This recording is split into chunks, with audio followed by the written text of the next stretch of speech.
भगवान शिव हिमालय में विराजमान और उनके साथ पार्वती माता पूछती हैं कि हे महादेव, हमें ये बताइए मनुष्य का कल्याण कब होता है। तो उन्होंने कहा कि जिससे बिछड़े हुए हैं उस परम लक्ष्य को जब कोई प्राप्त कर लेता है, जो जन्मों से जिससे बिछड़े हुए हैं, तो उनका कल्याण हो जाता है। पार्वती माता पूछती हैं, सब कोई अपने आनंद से, परम शांति से, परम प्यारे प्रभु से बिछड़े हुए हैं, तो उसको प्राप्त करने का मार्ग क्या है।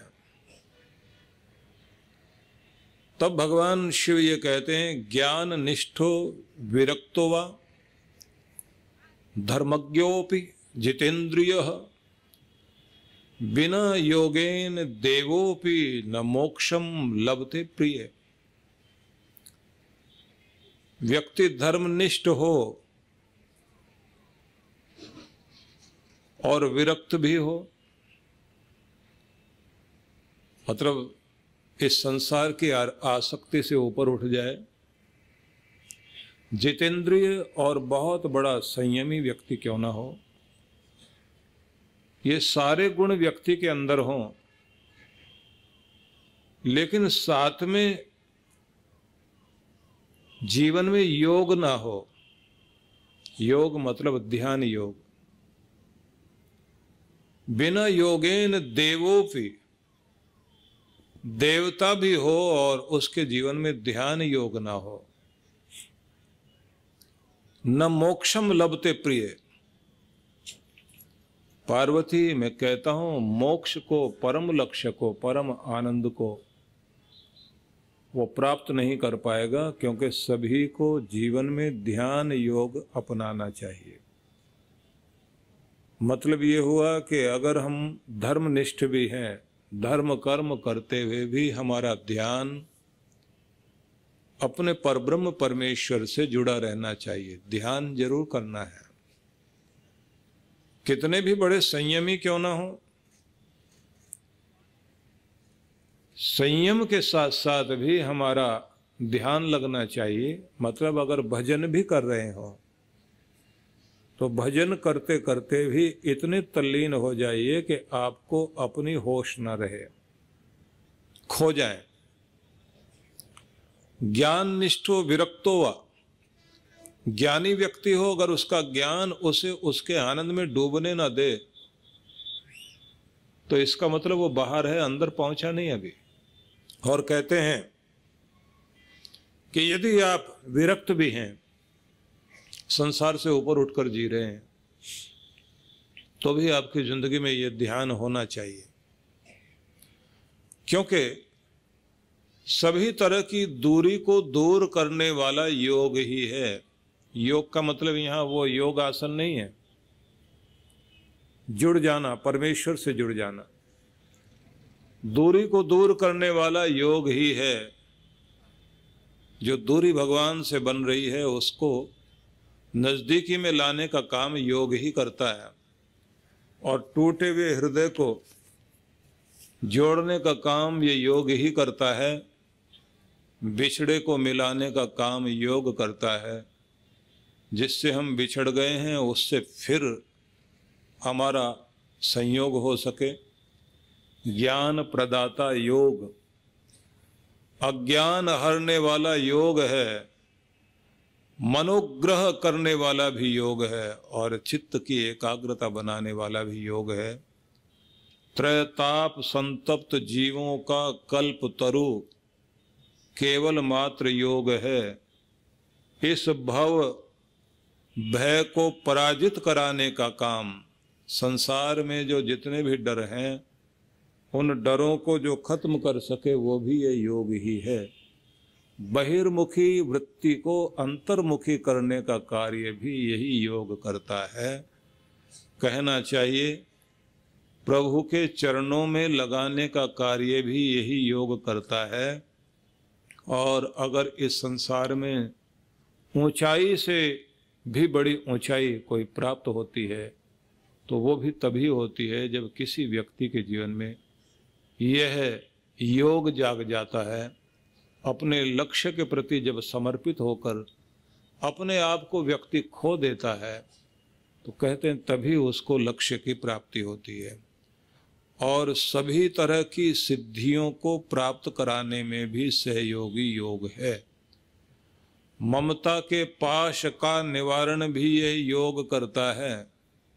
और कहना चाहिए जन्म मरण का जो आवागमन का चक्र है उसको तोड़ने का कार्य भी ये योग ही करता है। और जितनी भी पीड़ाएं जीवन में जन्मों से भाग्य के अनुसार चली आ रही हैं उस दुर्भाग्य का नाश करने वाला भी योग ही है। इसलिए प्रत्येक व्यक्ति को भगवान शिव कहते हैं योगी होना चाहिए। चाहे कर्म योगी बनो या ज्ञान योगी बनो, भक्त योगी बनो, संन्यास योगी बनो, लेकिन आपके जीवन में योग जरूर होना चाहिए। चाहे प्रेम योगी बनो। आपका लक्ष्य परमात्मा से जुड़ने का होना चाहिए। अब समझने वाली बात है, क्योंकि जितनी बात मैंने कही है उसका थोड़ा सार समझने की चेष्टा कीजिए। सार ये है कि जिससे हम बिछड़े हुए हैं और जन्मों से बिछड़े हुए हैं उससे मिल जाना ही भक्ति है। और मिलने का तरीका वही है कि सारा दिन कोई आपको भक्ति करने के लिए बैठने की आवश्यकता नहीं है। आपकी शुरुआत, हर दिन की जिंदगी की शुरुआत आपके जागने से होती है और हर रात जीवन का, एक दिन के जीवन का समापन आप निद्रा के समय करते हैं कि आज की यात्रा पूरी हुई। अद्भुत बात यह है अभी पूरी दुनिया में इस पर कार्य चल रहे हैं। अमेरिकन एक बहुत अच्छे चिंतक हैं, उन्होंने एक पद्धति पर काम किया कि केवल मात्र कुछ ही समय के लिए आप यदि अपनी रात्रि के समय अपने भगवान से जुड़ जाएं और सुबह उठने के बाद थोड़ी देर के लिए उससे जुड़ जाते हैं तो इतने से आपको वो चमत्कार जीवन में प्राप्त हो जाते हैं जिन चमत्कारों की आप पूरे जीवन भर में उम्मीद करते हैं। और उनके इस चिंतन के बाद एक महिला, उसने भी एक अद्भुत कार्य किया। उसका कहना केवल 17 सेकंड के लिए अगर आपका मन पूरी तरह जुड़ जाता है रात्रि में सोते समय तो भी आपकी जिंदगी में चमत्कार घटने शुरू हो सकते हैं। केवल 17 सेकंड। 17 सेकंड कितने छोटे थे, लेकिन उसके लिए उसका कहना है कि आपको धीरे धीरे धीरे धीरे उस गहराई तक पहुंचना चाहिए कि जहां आप अपने आप को खो बैठे हैं, जहां आपको अपना खुद का होश ना हो। बहुत तरह की विधियां पूरी दुनिया में प्रचलित हैं, लेकिन अपने यहाँ एक ही चीज कही जाती है कि आपको वो विद्या जरूर सीख लेनी चाहिए जिस विद्या के साथ आप अपना मन इतना केंद्रित कर सकें कि जो आप पाना चाहते हैं उसे अपनी तरफ खींच सकें। और ये चीज योग में है, ध्यान में है। अगर आप भजन भी कर रहे हैं, जाप भी कर रहे हैं तो इतनी तन्मयता से करें, इतनी विवलता से, व्याकुलता से करें कि धीरे धीरे धीरे धीरे चरम तक पहुंच जाओ। और इतने चरम तक आप पहुंच जाएं कि जहां पहुंचने के बाद आपको ये ध्यान ही ना हो कि आप कहाँ हैं। बस विधि इतनी ही है। हाँ, एक बात जरूर ध्यान रखने की है, जब भी आप बैठें, अगर आपके चेहरे पर उदासी है तो आप उदासी पर टिके रह जाएंगे, फिर उदासी आपकी तरफ आनी शुरू हो जाएगी। आपको चाहिए जैसे आप अपने पूजा में गहराई में जाने लगे हैं तो आपके चेहरे पर आनंद का भाव या प्रेम का भाव या कृतज्ञता का भाव, धन्यवाद का भाव, ये सबसे पहले होना चाहिए। धन्यवाद करते हुए जैसे ही आप अपने परमात्मा के ध्यान में गहरे होते जाते हैं, उस पीक पॉइंट पर आप पहुंच जाइए, जहां पहुंचने के बाद आपको ये लगे कि दुनिया बहुत पीछे रह गई। जैसे कोई आदमी किसी मेले में हो और उस मेले को पार करते करते जंगल की तरफ चला जाए और एक ऊंची जगह खड़ा होकर देखे कि पीछे मेला रह गया, शोर शराबे की दुनिया बहुत दूर रह गई। और फिर थोड़ा सा और आगे जाए तो उसे दिखाई दे कि पीछे कुछ दिखाई नहीं दे रहा, बहुत पीछे छोड़ा है उस दुनिया को जिसमें अशांति थी। बिल्कुल ऐसा ही आपका मन हो जाए कि जो भी अभी तक चीजें आपके मस्तिष्क में चल रही थी वो बहुत पीछे रह गई, अब आप बिल्कुल शांत अवस्था में पहुंच गए हो। लेकिन ध्यान रखना, उस शांति में भी आपके चेहरे पर आनंद का भाव रहना चाहिए। जितना अपने अंदर आनंद भर लोगे आप, बस वो जो चीज लेकर आप भगवान के ध्यान में बैठोगे वही चीज बढ़नी शुरू हो जाएगी। जो भी लेकर बैठोगे, अगर आप प्रसन्नता को लेकर बैठोगे कि हर तरह की खुशी जो तूने मुझे दी, मैं उस सब के लिए तेरा धन्यवाद करता हूं, उसी में मन टिकाए रखिए और गहरे होते जाइए, तो बहुत सारी प्रसन्नताएं, खुशियां आपकी तरफ नजदीक आनी शुरू हो जाएगी। और सबसे ज्यादा मजे की बात यह है कि जब आप उस ध्यान से लौटते हैं और वैसा ही मन बनाकर आप दुनिया में व्यवहार करते हैं तो सारा दिन आपको वही चीजें मिलनी शुरू हो जाएंगी।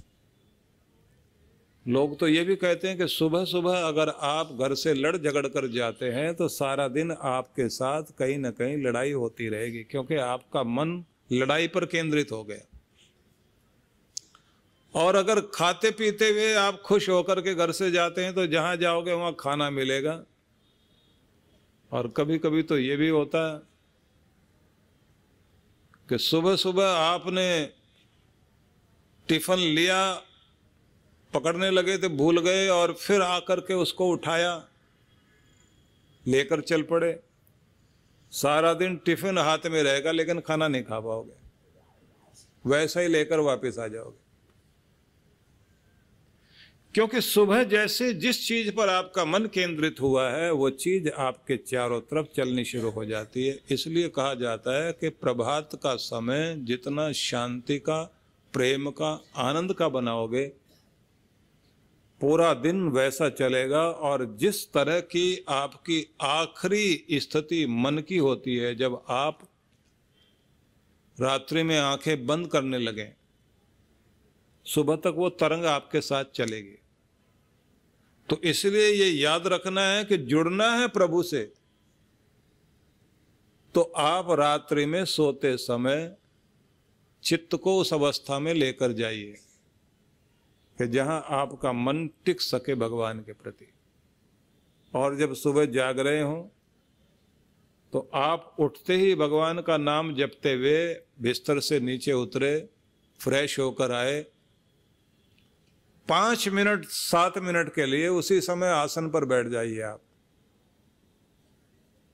क्योंकि उस समय आपको नहाने धोने के बाद बैठोगे, वो पूजा बाद में कर लेना, लेकिन उसी मूड में आप 5 मिनट के लिए, 7 मिनट के लिए अपने आसन पर, भले बिस्तर पर बैठ जाओ, जाकर दोबारा से बैठ जाइए और शांत भाव लेकर और प्रभु को आप धन्यवाद देकर अपनी शुरुआत करिए। और जो चीज आप पाना चाहते हैं बस उसे आप मन में सामने रख लीजिए, लेकिन थैंक्स करना बहुत जरूरी है। जिन चीजों के लिए आप कृतज्ञ हो सकते हैं, भगवान के लिए जिन चीजों के लिए धन्यवाद दे सकते हैं, वो धन्यवाद देने वाली चीज जरूर आप ध्यान में रखें। जैसे आप कहते हैं कि आपकी कृपा से फिर मुझे एक नया दिन और एक नया अवसर मिला, आज इस दिन के लिए मैं आपको बहुत धन्यवाद देता हूं और तेरे नाम के साथ अपने दिन की शुरुआत करता हूं। मैं हर उस चीज के लिए आभारी हूं जो तूने मुझे दी। और फिर उन सबको ध्यान में लाओ, अच्छे घर के लिए, अच्छी नौकरी के लिए, अच्छे परिवार के लिए और अच्छी सेहत के लिए। भले ही आपकी सेहत कितना भी पहलवान आदमी क्यों ना हो, फिर भी उसके शरीर में कुछ ना कुछ कमी रह रही होती है, ये ध्यान रख लेना। कितना भी जवान हो और कितना भी तंदुरुस्त हो, तो भी उसके शरीर में कुछ न कुछ और गुंजाइश रहती है कि और ठीक होना चाहिए। और कितना भी बूढ़ा आदमी हो जाए तब भी कुछ न कुछ उसमें दम इतना रहता है कि उसका स्वास्थ्य ठीक हो सकता है। तो सेहत वाली चीज भी रहती है और रोग वाली भी। तो अगर आप चाहें तो जो अच्छी चीज है उसके लिए थैंक्स कर सकते हो भगवान को। जब आप थैंक्स करेंगे तो आपको और दिया जाएगा, और शिकायत करोगे तो जो है वो भी आपका वापस लिया जाता है, ये इस लायक है ही नहीं है। तो इसलिए आप उसके लायक बनिए कि आपको और दिया जा सके। तो सबसे पहले हमने ये समझा, अपने जीवन के आनंद को पाने के लिए आपके जीवन में एक जरूरी चीज है, भगवान से अपना कनेक्शन जोड़ें। इसी का नाम योग है, उससे कनेक्ट हो जाएं हम। कनेक्ट होने के लिए मैंने आपसे कहा कि अगर आप ज्ञानी हैं तो ज्ञान के द्वारा होइए, आप कर्म योगी हैं तो अपने कर्म के द्वारा भगवान से जुड़िए, आप भक्ति वाले हैं तो भक्ति से जुड़िए, आप प्रेम वाले हैं तो प्रेम के माध्यम से जुड़िए, आप एक कलाकार हैं तो अपनी कला के माध्यम से भगवान से जुड़िए, आप एक संगीतकार हैं तो संगीत के माध्यम से जुड़िए, अगर आप एक कवि हैं तो कविता के माध्यम से भगवान से जुड़िए, अगर आप एक किसान हैं तो किसान के माध्यम से वही किसान वाला कार्य करते करते भगवान से जुड़िए। जो भी कार्य आप करते हैं, अगर आप एक महिला हैं अपने घर परिवार को चलाते हुए, वही सब घर गृह कार्य करते करते आप परमेश्वर से जुड़ सकते हैं। आप जहाँ हैं, जिस जगह हैं, वहीं से आप अपना संबंध भगवान से बना सकते हैं। आपको संबंध जोड़ना आना चाहिए, और परमात्मा के लिए मार्ग वहीं से जाता है, रास्ता वहीं से जाता है जहां आप खड़े हुए हो। इसके लिए जरूरी नहीं है कि आपको घर छोड़कर भागना पड़ेगा, हिमालय जाना पड़ेगा। आपके अंदर अगर भावना है तो आपका हिमालय आपके घर में आ सकता है, बस आपकी भावना होनी चाहिए। और अगर आपकी भावना नहीं है तो आपकी मंदिर की छोटी सी जगह में भी ध्यान लगा के बैठे होगे आप, लेकिन ध्यान आपका अगर दुनिया में है तो बैठे होगे मंदिर में और लगेगा कि दुकान में ही बैठे हुए हैं, क्योंकि आपका ध्यान बाहर है। बैठोगे सत्संग में और ध्यान लड़ाई में है तो आपको दुश्मन का चेहरा दिखाई देता रहेगा। इसलिए याद रखिए, आप जहां हैं वहीं से भगवान से जुड़ सकते हैं।